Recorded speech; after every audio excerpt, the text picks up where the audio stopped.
The message in my book is if we allow them to get away with this brazen abuse of power that is directly targeting our fellow Americans, you may not be the one targeted today, but if we allow this to become the new norm, I guarantee you it's just a matter of time. It will be you, it will be your children, it will be your family and your freedom that you wake up one day and it's gone. And the country that we love is no longer there.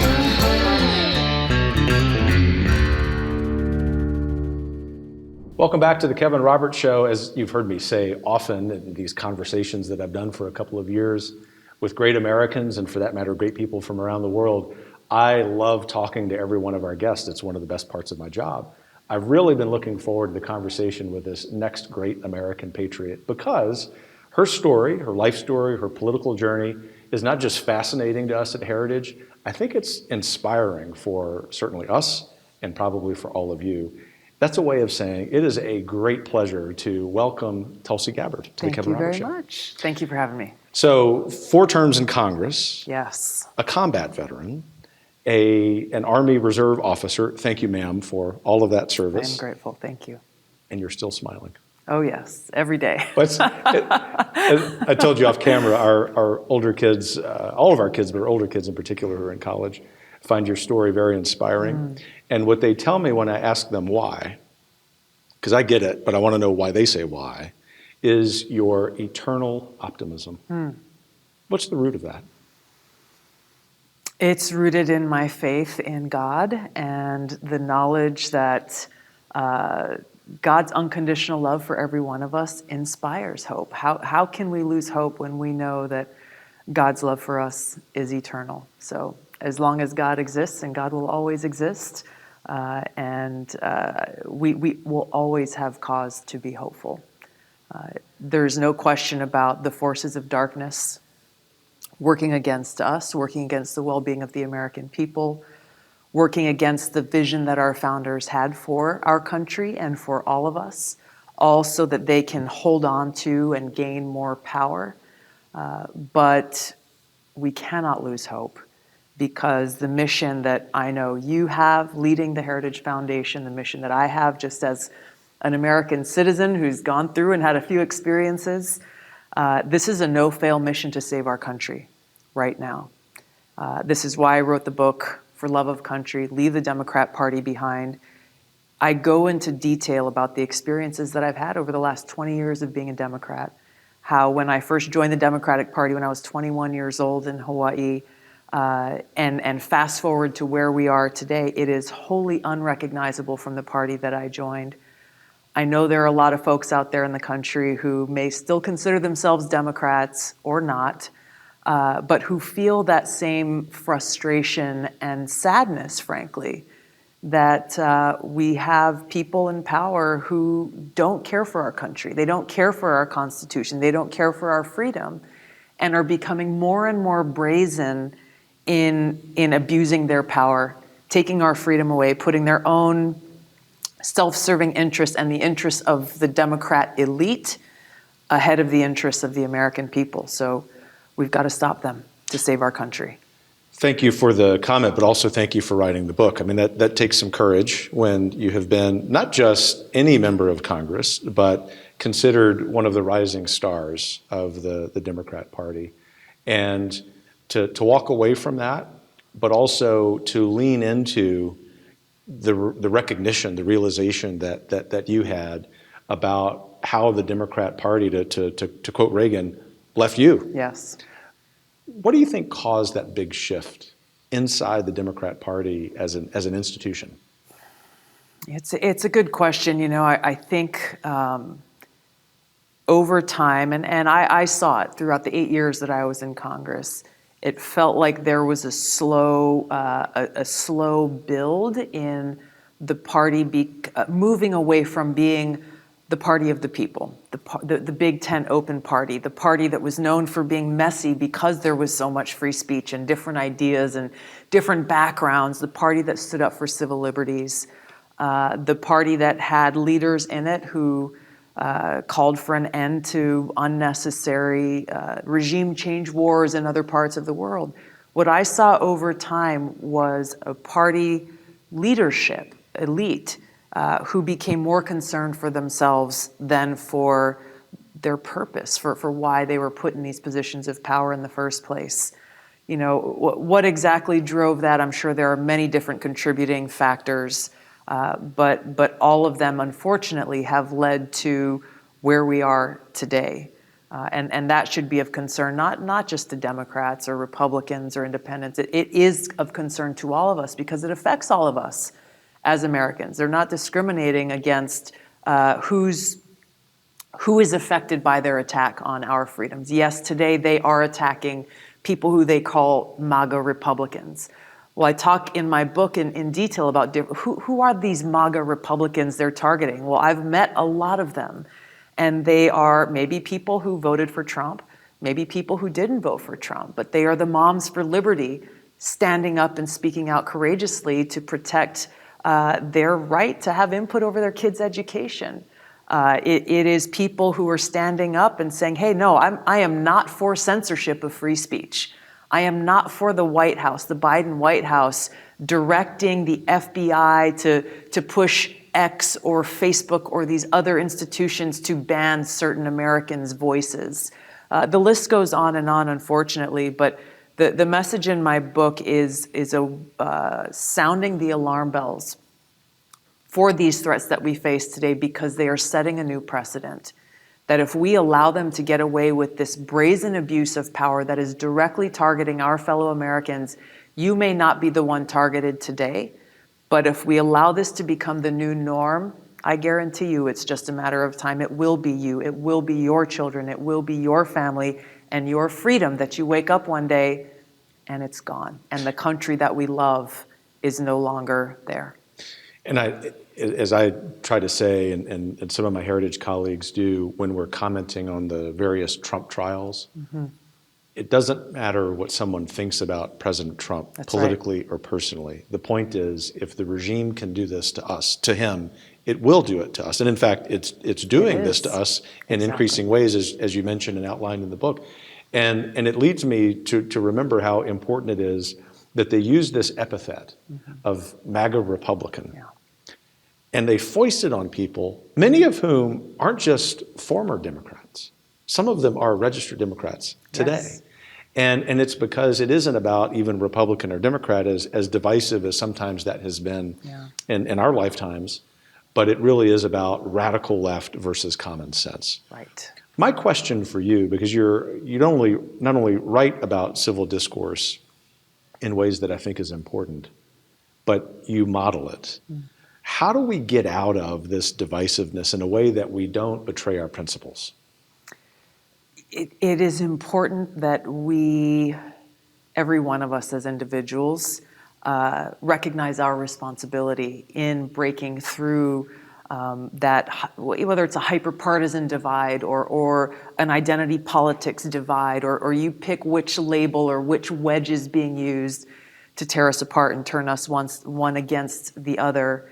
And whether it's in our conversations within our family, we all have interesting and unique, diverse thoughts within our families or opinions, or coworkers or people who you're connected with on social media. Every day we have the opportunity to either be a part of the solution or be a part of the problem.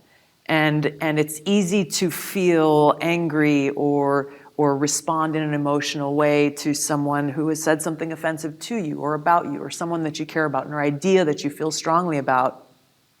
That's the easy route, but it adds more fuel to the fires that are driving us apart. The greater challenge that we have every day is to respond in a way that is constructive. It's not at all, I don't roll over when I have strong conversations. I have a set of values and principles that I believe strongly in, which is why I'm doing what I'm doing. But being able to have that conversation or speak with others who you know may not be in your camp, or you don't know how they feel about something. We can do this in our engagements online, our engagements in person.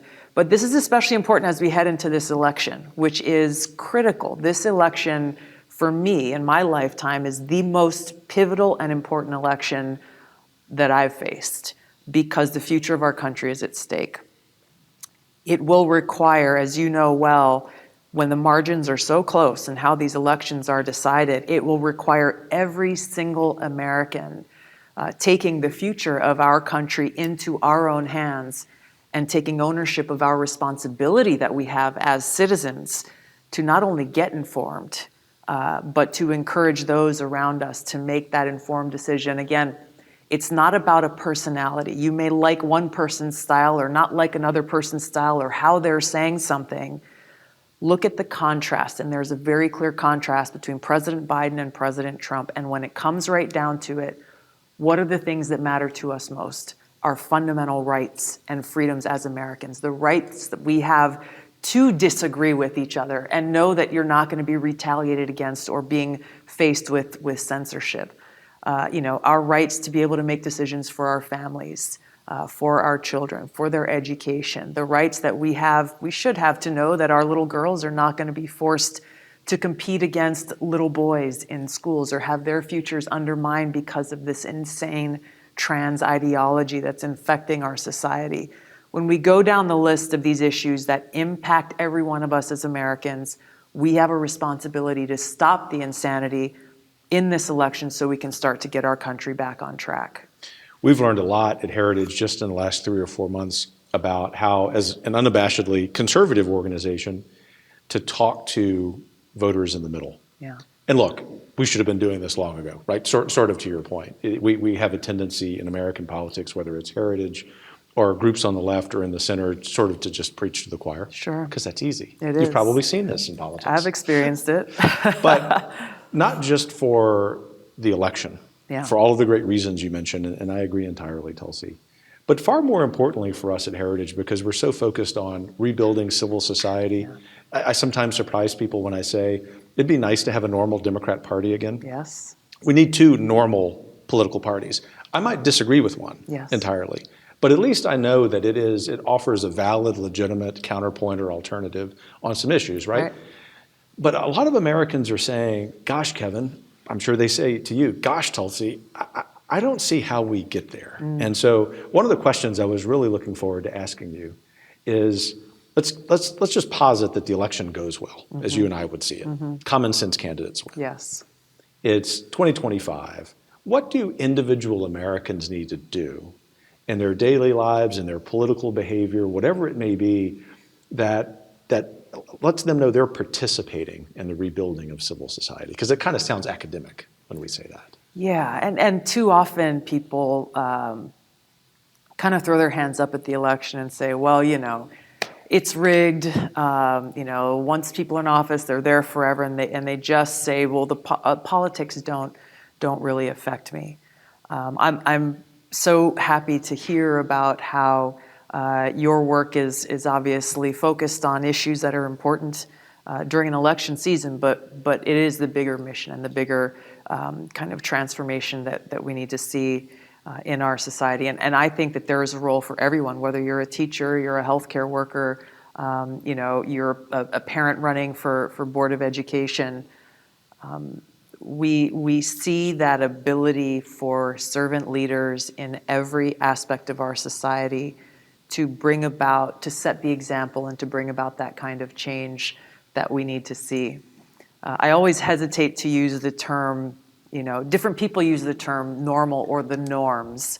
And you've been around Washington long enough to know that the norms of the Washington elite are exactly what we need to get away from. But the norms that were put in place by our founding fathers and what they envisioned with a limited government and respecting our individual liberties as Americans, that's the norm that we need to get back to. What can we do as individuals? Exercise our freedoms. Exercise our freedoms that are enshrined in our Bill of Rights and our Constitution on a daily basis. We cannot allow ourselves to be kowtowed into fear by those who are trying to take our freedoms away. You talked about being able to reach out to people who may not be your normal Heritage Foundation subscribers or supporters. I can't tell you just how important that is, and my own experience of being able to talk to folks who don't feel like they have a home in either party today, but obviously who care very much about many of the things that you and I care about, who are concerned about the direction that our country is headed in. And because of the hyperpolarization, the name calling that too often occurs, they're just like, I don't want any part of that. That seems nasty. That seems angry. It's like, it's not very pleasant or visionary. It's not hope inspiring. There is huge opportunity to be able to connect with people who want real solutions, who want to have that dialogue of ideas, to see, okay, well, what ideas are you putting forward? Okay, what ideas are you putting forward? Let's have that dialogue and conversation and let the best idea win. Let the superior speech win them over. That's where I hope we can get back to as a country, because we will be better off as a people and as a country if we get there. Washington, when we get there. Yeah, I like that. There we go. Washington elites, as you know better than anyone, are so condescending. Yes. Toward the American people generally. But one of the primary ways that I've observed in my short time in Washington is that Washington elites know the answer to everything. And this is coming from a limited government conservative, right? So I'm naturally going to say that, but I mean that more importantly than just that. Yeah. I mean that on behalf of the everyday American who says, whether they're a Republican or maybe they used to be a Democrat or in the center, they would say, there's just no way that if you're spending that much time in the nation's capital, you know what's going on in Iowa or Nevada or Hawaii. It transcends politics is the point. And what I've learned, especially in the last year of traveling the country on behalf of Heritage, is Americans across the political spectrum are craving a national conversation, not just about policy programs, which would sort of be the Heritage focus, but on what they should aspire to. Mm-hmm. In other words, what Americans have been telling us, Tulsi, in focus group after focus group, poll after poll, is that they see the American dream slipping away. Yeah. And I grew up at a time in the Deep South, and the first Republican in my family, although everyone was conservative. It's when we had two normal parties, right? I grew up at a time when every Democrat that I knew believed in the American dream. And they might have thought that government had a different role. I will get to a question here, I promise. No. But you can tell this is a point of passion. I like it. They believed that, maybe there's a different way that happens, but no one doubted that tomorrow when we woke up in the United States, that we had the potential as a country, as individuals, to reach for the stars. Yeah. And I think one of the rotten fruits of the Washington elites on both sides grabbing control of more of our everyday lives is that we're losing that American dream. You have spent, here's the question, you have spent more time in the last couple of years with the political right. Mm-hmm. And I admire that. What does the political right need to do better to help Americans understand the connection between that natural aspiration? I mean, here we are sitting in Reagan State in California, right? He embodied this, that aspiration that we should have every day, and what political elites in their state capital or the nation's capital need to do. Yeah. So I want to just briefly comment on the Washington elite problem, because it is a very real one. When you have people, and the first example that came to mind as you were speaking was this whole nonsense with insider trading going on in broad daylight by members of Congress. This is something I introduced legislation on back when I was there to put an end to, saying if you are a member of Congress or the U.S. Senate, you, your spouse, your senior staffers are prohibited from trading in stocks, period, full stop. Perception is reality, and the perception is that you got inside information and that you're acting on that to personally benefit your own bank account. The fact that we have this going on a daily basis almost by Democrats and Republicans in Washington who see nothing wrong with it points to exactly the problem. They think that somehow there's special treatment for them, but they don't have any problem throwing other people in jail, literally in jail, for doing exactly what they are doing. The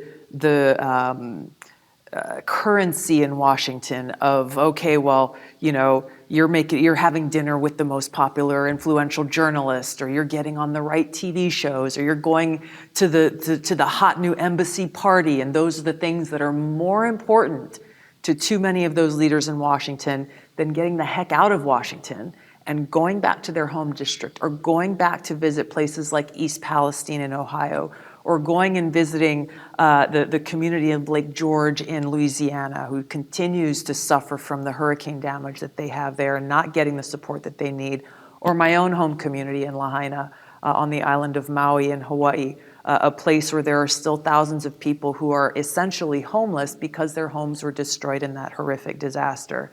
Get out into the country and don't just get on your little pulpit and give a speech. Listen. Listen to people.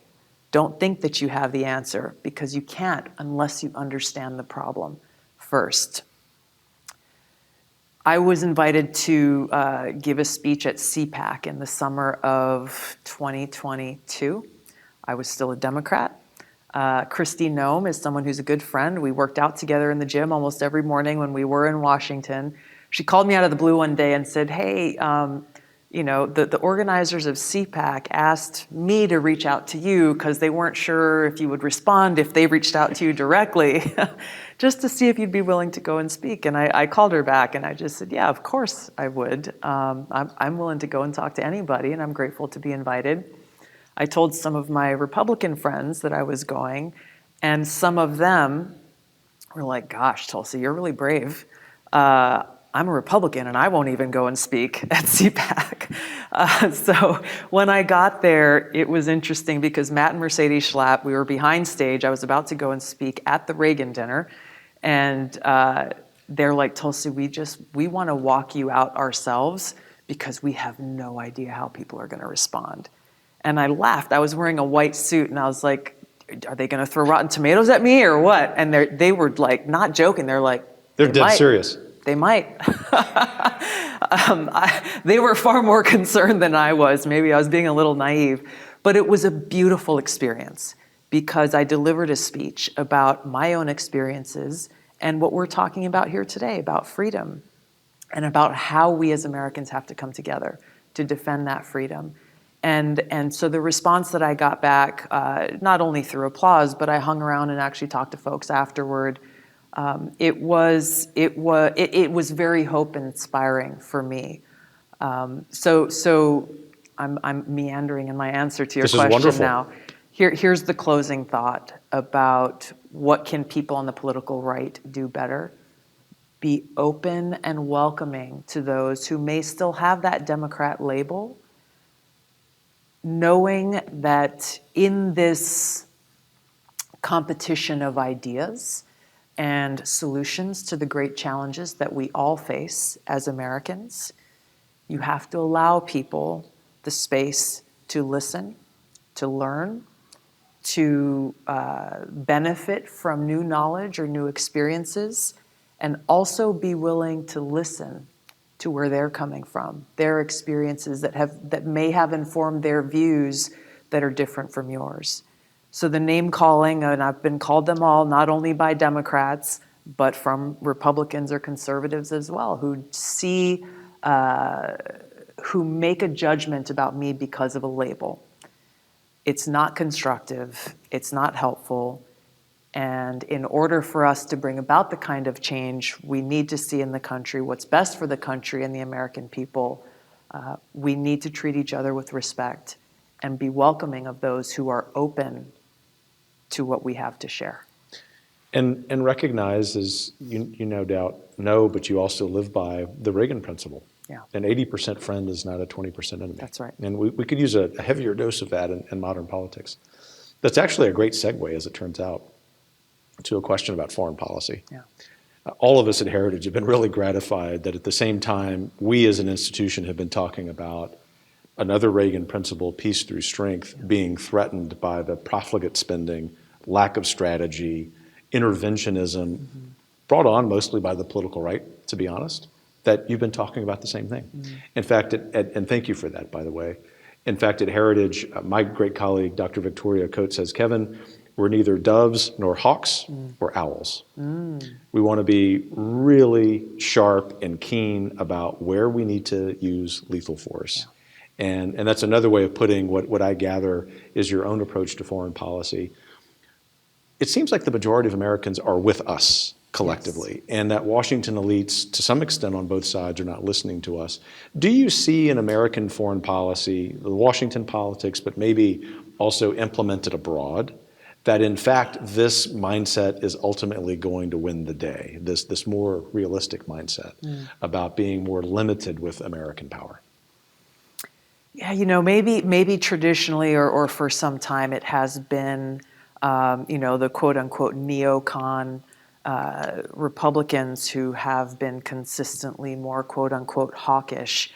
But unfortunately, and Hillary Clinton is kind of the emblematic neocon on the Democrat side, and there are many, many others now that make up that pro policeman of the world role of the U.S. government. So it is an unfortunate and serious problem that extends through both parties, who, even if they disagree on many things or most things, when it comes to writing blank checks to fund more wars that do not serve our national security interests and exact a huge toll and cost on the American people and my brothers and sisters in uniform, sadly, they have no qualms or hesitation. This was why I first ran for Congress in the first place after my 2 deployments to the Middle East.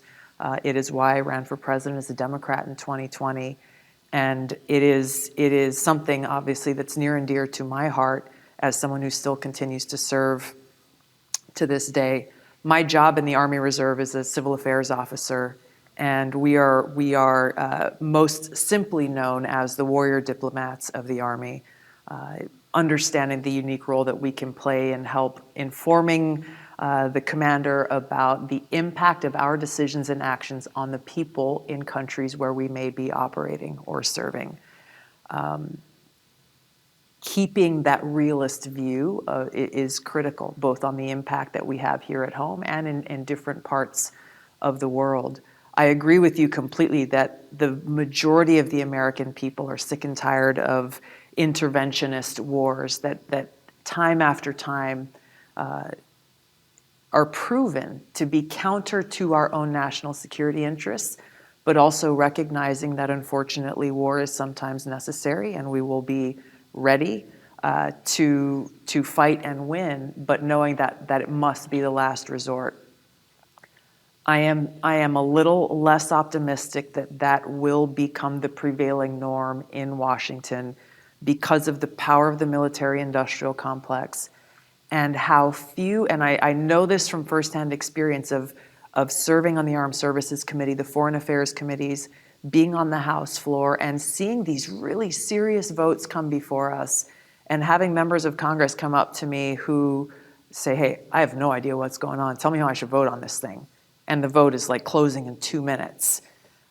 There is a lack of care by too many members of Congress around the very, very serious issue of war and peace, and who are willing to let lobbyists from the military-industrial complex tell them how to vote, rather than voting what's in the best interest of the American people, our national security, and prosperity. We cannot be prosperous as a country unless we are at peace. We've got a lot of work to do in that area, but it will require, and this is where, for those who are watching and listening, your role to play in this is choosing carefully who you vote for to represent you in Congress. We have few people of courage, as we've seen over these last several months especially, few people of courage willing to stand up against those neocons and the military-industrial complex and act in the best interests of the people. That's what we need more of. Thank you. Quick but important last question. Yes.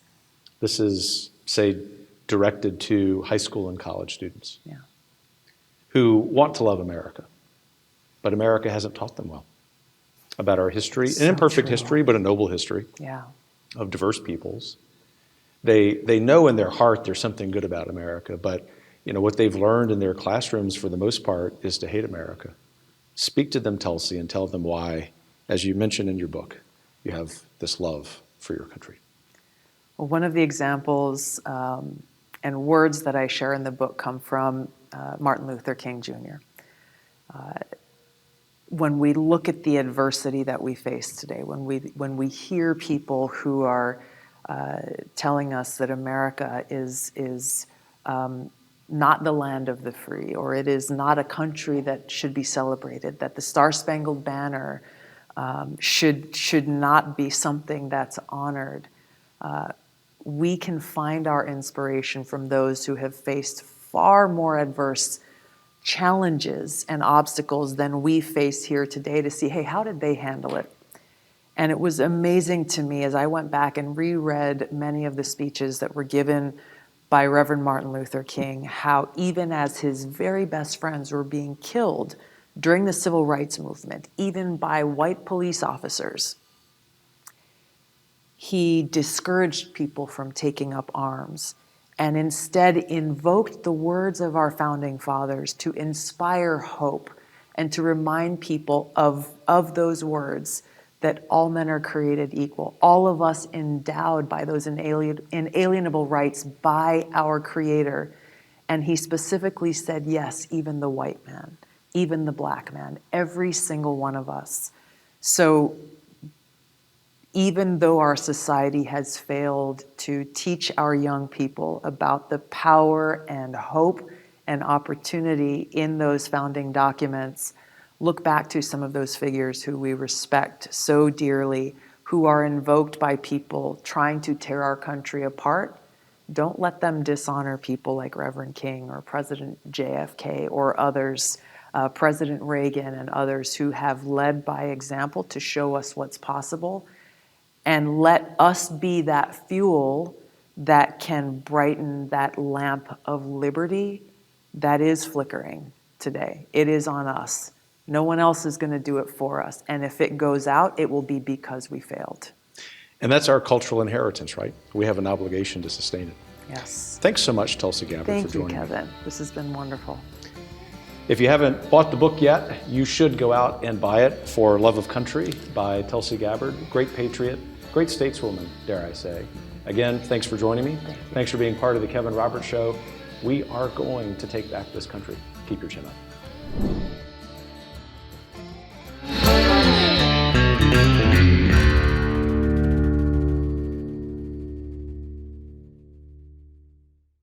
The Kevin Roberts Show is brought to you by more than 500,000 members of the Heritage Foundation.